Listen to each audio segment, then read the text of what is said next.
Celle-ci est l'un des procès les plus médiatisés de l'année et il semblerait bien que l'on ne soit pas au bout de nos surprises.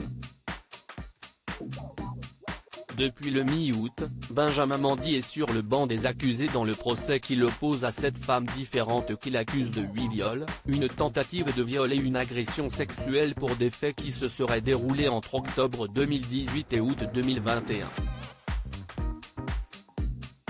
Des faits qu'il nie en bloc depuis le début de l'affaire, tout comme celui qui est désigné comme son complice, Louis Saha Maturi, aucun rapport avec le footballeur Louis Saha.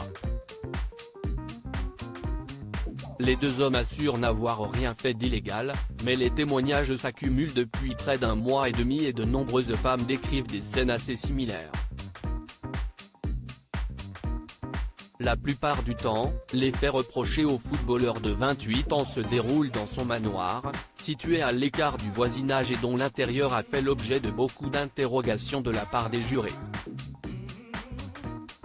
Si dans un premier temps le procès s'est intéressé à la personnalité de Benjamin Mendy, depuis plusieurs semaines, les témoignages des plaignantes se succèdent et hier, c'était au tour du contre-interrogatoire d'une jeune femme âgée de 17 ans au moment des faits qui a été diffusé. Cette dernière affirme avoir été violée à 2 reprises par le footballeur, puis 2 autres fois par Louis Saha Maturi, le 23 août 2021. Des faits qui se seraient déroulés chez le joueur, mais également dans un appartement loué par son complice dans le centre-ville de Manchester.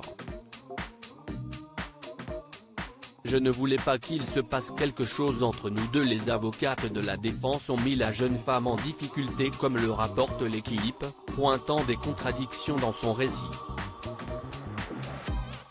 Une pression qui a visiblement déstabilisé et irrité la plaignante qui a fini en larmes plusieurs fois. Malgré tout, elle a poursuivi son récit, indiquant s'être retrouvée dans un bureau du manoir de Benjamin Mendy qu'elle pensait fermé. Il l'aurait alors violée par voie vaginale et orale.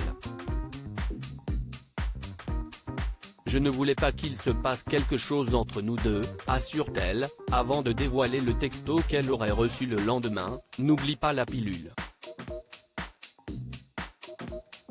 La jeune femme indique également que le champion du monde l'a contraint à lui faire une fellation. Il m'a forcé à un rapport sexuel oral.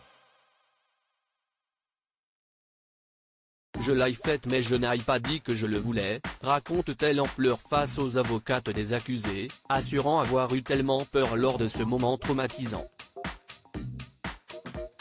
Benjamin Mendy reste présumé innocent des faits qui lui sont reprochés jusqu'au jugement définitif.